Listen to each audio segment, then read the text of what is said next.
I've concluded that the wealthiest spot on earth is not the oil fields of Iran or Iraq or Kuwait or Saudi Arabia. The wealthiest spot on earth is not the diamond mines of South Africa. The wealthiest spot on earth is not the silver mines of Central America or the gold mines of South America. The wealthiest spot on earth is actually not too far from your house. You probably pass it every day. What is the wealthiest spot on earth? I figured it out years ago.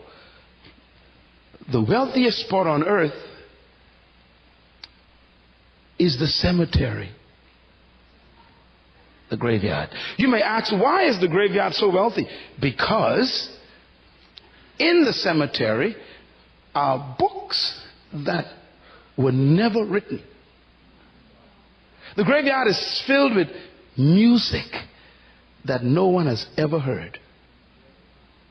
The cemetery is filled with paintings that no wall will ever see. The graveyard is filled with poetry that no one will ever read.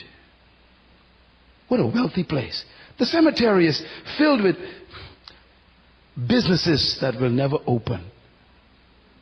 The graveyard is filled with ideas that will never come to fruition. The graveyard is filled with dreams that will never be reality. What a rich place. The graveyard is so full of wealth. It is filled with great men who died as alcoholics. The graveyard is packed full of awesome women, powerful women who died as prostitutes and drug addicts. What a tragedy. Every time I pass the cemetery, I think, if I could just mine the cemetery the way you mine gold, I'd be a rich man. I guess I came here because I don't want you to make the graveyard rich. I came here because I really can't imagine that the graveyard would get your dreams, the books that you're supposed to write, the music you're supposed to produce, the poetry you're supposed to scribe. I can't believe the graveyard would get that great dream you have to build a business for God, or that ministry to young people that you keep thinking about. I can't imagine the cemetery would rob us of your magazine you're supposed to publish. You know, I really came here tonight because I want to see you die empty. I want you to go to the graveyard, young woman, young man, with nothing left. As a matter of fact, I really came here because I want you to die like Jesus. Don't die old, die finished.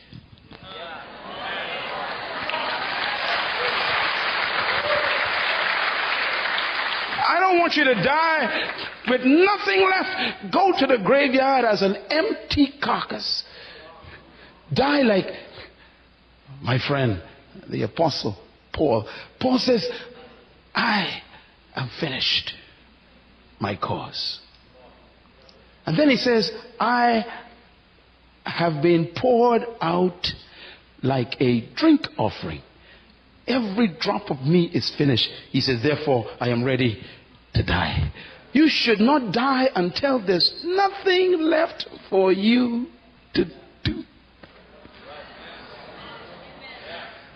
That's why God is interested in your life. It's not you He wants to save.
It's what you're carrying.